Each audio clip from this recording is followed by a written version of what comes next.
அன்பானவர்களுக்கு கோவிந்தராஜின் வணக்கங்கள்.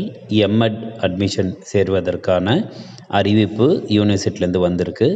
அதை பற்றிய டீட்டெயில்ஸு இந்த வீடியோவில் நம்ம பார்க்கலாம் வாங்க.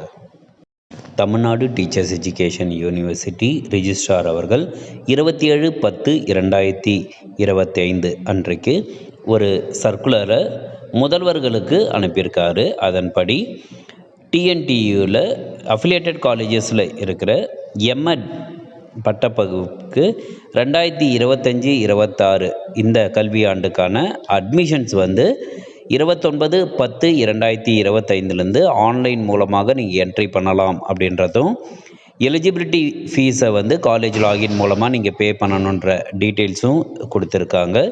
அதன்படி ஆன்லைன் மூலமாக ஸ்டூடெண்ட்ஸோட டீட்டெயில்ஸ் என்ட்ரி செய்வதற்கும் எலிஜிபிலிட்டி ஃபீஸ் கட்டுவதற்கும் இது தொடங்கும் நாள் 29/10/2025.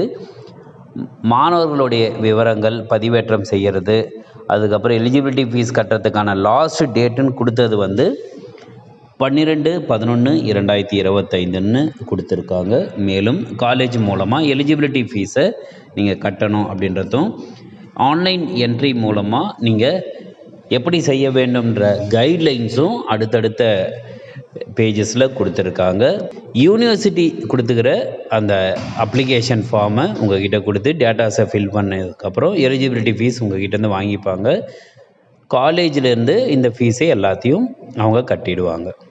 அடுத்ததாக இப்போ மாணவர்களுக்காக பிஎட் செகண்ட் இயர் முடித்த மாணவர்கள் 27/10/2025 அன்னைக்கு கண்ட்ரோலர் வெளியிட்டிருந்த சர்க்குலரில் உங்களுடைய ரிசல்ட்ஸை நீங்களே பார்த்துக்கலாம் அப்படின்றதுக்கான வெப்சைட்டும் கொடுத்துருந்தாங்க.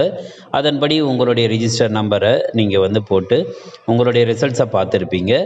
நம்ம இது சம்மந்தமாக நம்ம வீடியோவும் நம்மளுடைய சேனலில் நம்ம போட்டிருந்தோம். அதனுடைய லிங்க்கை நான் டிஸ்கிரிப்ஷனில் போடுறேன். இன்கேஸ் யாராவது நீங்கள் ரிசல்ட்ஸ் பார்க்கலன்னா நீங்கள் அதை பார்த்துங்க.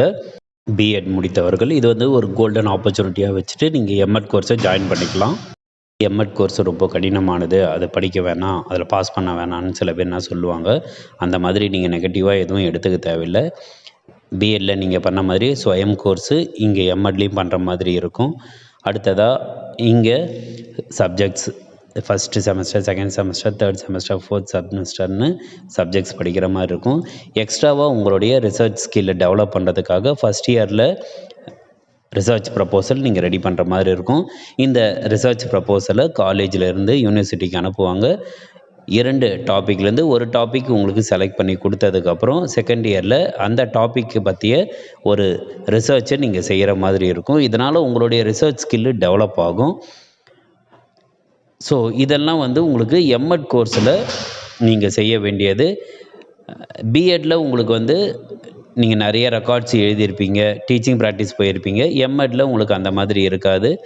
ரெக்கார்ட்ஸ் நீங்கள் எழுதுகிற மாதிரியும், இங்கே டீச்சிங் ப்ராக்டிஸில் நீங்கள் டீச் பண்ணுறதுக்கு பதிலாக நீங்கள் சூப்பர்வைஸ் பண்ணுற மாதிரியும் இருக்கும். அதனால் நீங்கள் படித்த கல்லூரியிலையோ அல்லது அருகாமையில் இருக்கக்கூடிய கல்லூரிகள்லையோ நீங்கள் எம்எட் கோர்ஸை ஜாயின் பண்ணி உங்களுடைய ரிசர்ச் ஸ்கில் நீங்கள் டெவலப் பண்ணுறதுக்கான அந்த வாய்ப்பை ஏற்படுத்தி கொள்ளுங்கள் என்று உங்களை வாழ்த்துகிறேன். வாழ்க வளமுடன். நன்றி.